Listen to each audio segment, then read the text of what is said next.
우리가 함께 읽어가는 창세기 20장의 내용은 우리가 잘 아는 내용이죠. 아브라함이 두 번째 또 낯선 땅에 들어가 있게 되면서 자기 아내를 누이라고 속인 일로 인해서 또 한 번 큰 위기를 만나게 되었다 하는 것인데, 하나님께서 그 위기 가운데 있는 아브라함과 사라를 보호하시는 하나님의 은혜가 이 본문 속에 잘 표현되고 있습니다. 많은 경험을 해왔습니다.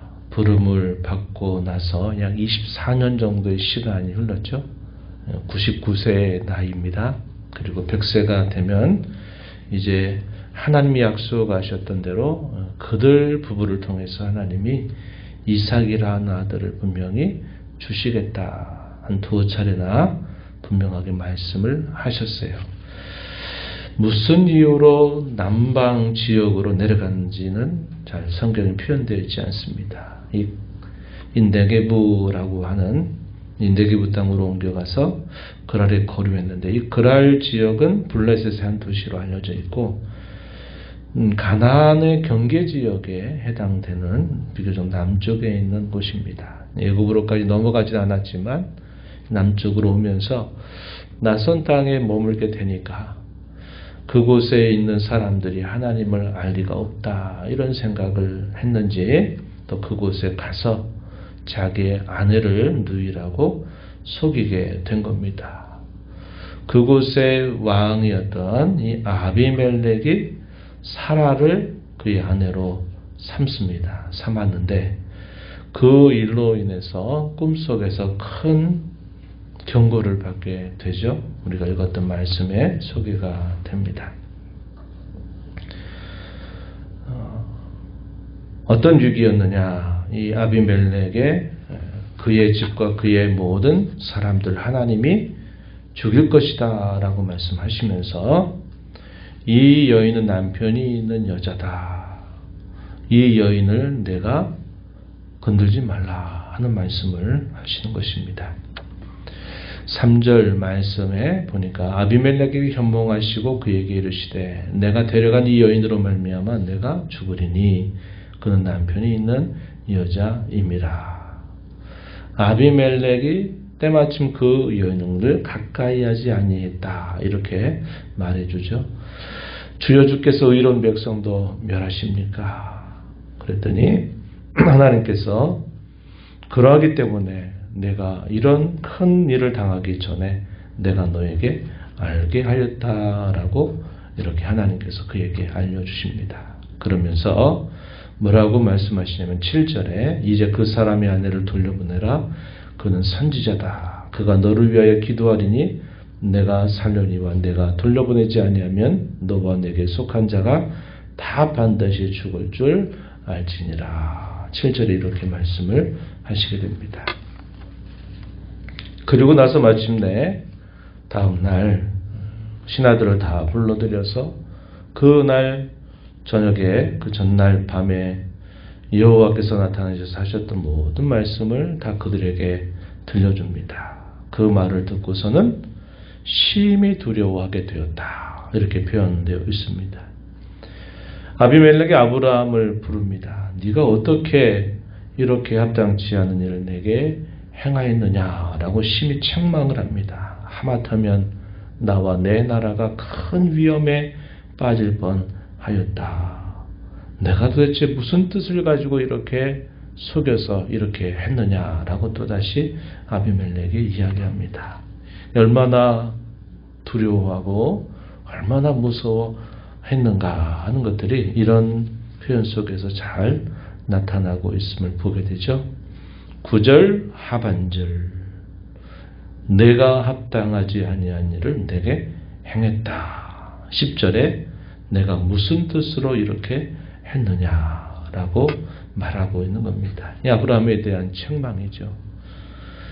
그러자 아브라함이 대답합니다. 11절, 12절, 13절 표현되어 있는데 그의 대답을 한번 보시죠. 이곳에서는 하나님을 두려움이 없으니 내 아내로 말미암아 사람들이 나를 죽일까 생각하였다. 이렇게 이유를 이야기하고 또 한편으로는 나의 이복 누이인데 아내가 되었다라고 대답을 합니다. 그리고 이렇게 한 것은 이 가나안 땅을 두루 다니게 될 경우에 아내 사라가 내게 베풀 수 있는 은혜였다. 나와 약조한 것이다. 이렇게 설명을 해줍니다. 13절 이후로 우리의 간군보다 그대는 나를 그대의 오랍이라 하라. 이것이 그대가 내게 베풀 은혜라 하였었노라. 이러한 약속을 늘 했었다는 겁니다. 이런 말을 듣고서는 아비멜렉이 어떻게 합니까? 양과 소와 종들을 아브라함에게 내어주면서 그의 아내 사라도 그대로 돌려보내고 그 남편이 있는 여인을 아내로 삼은 그것을 수치로 여겨서 그에게 은 1000개를 주게 됩니다. 줘서 여러 사람 앞에서 수치를 가리게 하고 그 일이 다 원만하게 해결이 돼서 이제 돌아가게 되는데 하나님이 아브라함을 선지자라고 이야기해서 그가 기도하게 하시는 거죠. 아브라함이 하나님께 이 아비멜렉을 위해서 기도하면서 이 아비멜렉의 닫혔던 태가 다시 열리게 되는 일이 있게 되었다. 아브라함을 선지자라고 하나님이 소개하고 있습니다. 당시에는 족장 시대였고 족장 시대에는 왕이나 또 선지자나 제사장 역할이 따로 분할이 되지 않는 시대여서 그 모든 것들을 한꺼번에 다 감당했던 시대였다 하는 것을 우리가 알게 된 부분이죠. 아브라함의 이러한 모습들을 보면서 24년이라고 하는 시간이 흘렀음에도 불구하고 많은 신앙적인 경험을 통해서 신앙이 다져지고 많이 성숙하고 성장하는 그런 여러 일들이 있어 왔던 것을 우리가 봅니다. 그럼에도 불구하고 여전히 극복하지 못하는 그의 연약함, 여전히 끊어내지 못하는 그의 문제가 무엇인가, 이 사건 속에서 우리가 또다시 발견하게 됩니다. 저와 여러분은 어떤가요? 우리가 신앙생활 많이 해도 또 약해서 뭔가 극복하지 못하는 그런 부분들이 늘 있어요. 이 아브라함에게는 이 부분이 그렇게 많은 신앙의 경험을 해오면서도 여전히 이 문제를 극복하지 못하고 있다 하는 사실을 보여줘요. 사실상 이것은 대단히 다르게 생각하면 하나님 앞에 큰 범죄를 행한 것이죠. 아비멜렉 같은 경우도 이 아브라함 때문에 큰 위기를 만나게 되죠. 결코 합당하거나 정당하지 못한 일이었다. 9절에서 그렇게 말하고 또 하나님이 그애입니다. 그애 99세 그애에 우리가 앞에서 읽었던 여러 사건들이 있었잖아요. 그리고 하나님이 직접 내년 이맘때가 되면 반드시 내 아내 사라를 통해서 아들을 낳을 것인데 그 아들의 이름을 이삭이라고 해라. 이렇게 분명히 두어 차례나 말씀을 해 주셨거든요. 그런데 만약에 그 사라가 아비멜렉의 아내가 되어버리면 이게 어떻게 되겠습니까? 하나님이 하신 말씀을 무의로 돌려버리게 될 만큼 이것은 하나님 앞에 큰 죄를 범한 것입니다. 하나님이 하신 말씀을 분명히 했음에도 불구하고 자기 아내가 다른 사람의 아내가 되어버리면 어찌합니까? 그런 큰 죄를 범했음에도 불구하고 하나님께서 또다시 이 아브라함의 편을 들어주신 거예요. 그에게 하신 말씀을 이루시기 위해서 그런 더 큰 화를 부르기 전에 하나님이 나타나셔서 그 일을 막으신 것입니다. 그래서 아비멜렉도 보호하고 아브라함도 보호하는 그런 하나님의 전적인 은혜를 아브라함에게 베풀어 주신 것이죠. 아브라함이 이 아비멜렉에 변명했던 말, 우리가 11절에서 확인했던 말씀이 있어요. 그게 뭡니까? 이곳은 하나님을 두려워하지 않을 것이다 생각해서 이렇게 처신했습니다. 변명을 했죠. 우리가 세상을 살아가면서 교회라고 하는 공동체 안에서 다 하나님을 인정하고 믿고 섬기다 하기 때문에 교회당 안에서 우리는 이런 신앙적인 이야기, 하나님에 관한 여러 이야기, 또 하나님 앞에서 대화하고 행하는 것에 대해서 누구나 다 알기 때문에 문제가 안 된다 생각하지만 문제는 뭡니까? 우리가 세상에 흩어져 살 때가 문제예요. 직장 생활하면서 내가 다른 사람과 어울려 살면서 저 사람은 하나님 모르기 때문에 내가 굳이 하나님을 안다고 말할 필요도 없고 거기에는 세상적인 방식을 따라서 어쩔 수 없이 세상에서 늘 해왔던 관례에 따라서 사는 게 어쩔 수 없는 일이다. 이렇게 우리가 생각하고 살 때가 상당히 많습니다. 그래서 교회당 안에서 우리가 생각하고 말하는 것과 내가 직장에서 다른 사람과 관계를 맺거나 다른 믿지 않는 사람들과 있으면서는 내가 신앙이다, 내가 하나님 앞에 있다라는 사실들을 늘 잊어버리고 때로는 불의한 일이라는 것을 알면서도 세상에 살려면 어쩔 수 없다고, 세상을 살려면 다 그렇게 해야만 된다고 우리가 스스로 정당화하고 스스로 그것이 어쩔 수 없는 일이다라고 생각하고 그렇게 행할 때가 참 많아요. 그래서 예수 믿는 사람들이 여기서 행동하는 것과 저기서 행동하는 것이 다르고 그래가지고 또 많은 비방을 받게 되는 일들이 참 많습니다. 사회 가운데 정치인들, 많이 알려져 있는 그런 유명한 이름이 있는 사람들 또한 그런 모습들이 참 많은 거예요. 그래서 교회당 안에서는 직분도 가지고 있고 교회당 안에서는 어떠한 일을 맡고 있다고 말하지만 정작 세상 속에서는 어떻게 하나님을 섬기면서 해야 되는 거에 대해서는 별 의식 없이 그렇게 행할 때가 참 많아요. 그래서 하늘아버지의 이름을 욕되게 하는 경우들이 대단히 흔하게 일어나는 것을 우리가 보게 됩니다. 하나님은 어디에나 계시죠.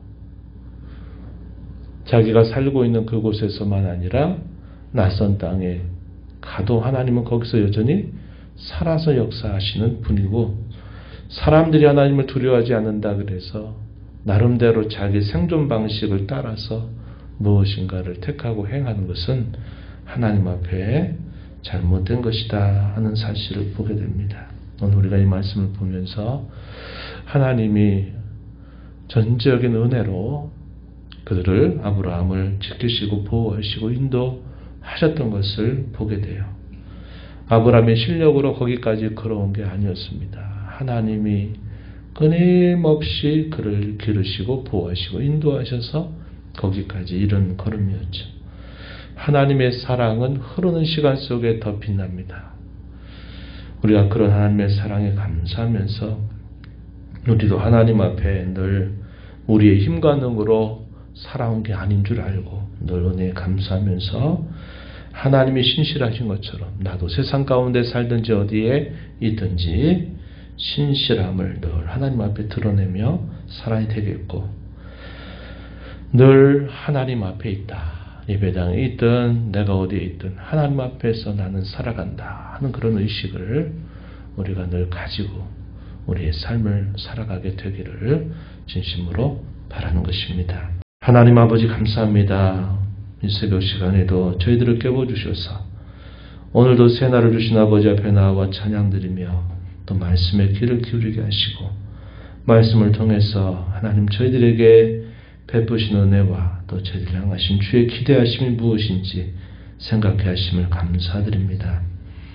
많은 세월 동안 하나님의 살아계심을 보았고 많은 면에서 놀라운 믿음의 성장이 있긴 하였지만 여전히 그가 극복하지 못했던 그런 연약함이 그에게 있었고 그 연약함이 큰 범죄로 이어질 뻔하고 큰 화를 부릴 뻔하였는데 그런 위기 속에서 여전히 하나님이 아브라함을 보호하시고 지키시고 인도하셔서 하나님의 약속이 폐해지지 않도록 인도해 주시는 하나님의 손길을 봅니다. 하나님의 사랑이 늘 빛나고 하나님의 사랑이 늘 변함이 없다는 사실들을 발견하고 한편으로는 저희 인생들이 얼마나 연약하고 부족함이 많은 자들인지를 또다시 발견하게 됩니다. 저희 연약한 믿음을 더 굳세게 하여 주옵시고 저희들이 하나님이 안 계시는 것처럼 보인다 생각하거나 하나님을 알지 못하는 사람 사이에 살고 있기 때문에 우리가 하나님이 안 계신 것처럼 그렇게 살아서 안 됨을 배웁니다. 하나님 앞에서 신전의식을 가지고 늘 말도 하고 행하기도 하며 살아가기도 하는 저희들이 되도록 주장하여 주시옵소서. 은혜의 보좌 앞에 나와 아버지 은혜를 구하는 모든 심령들의 간구에 귀를 기울여 주시고 응답하시기를 바라옵고 예수님의 이름으로 기도하옵나이다. 아멘.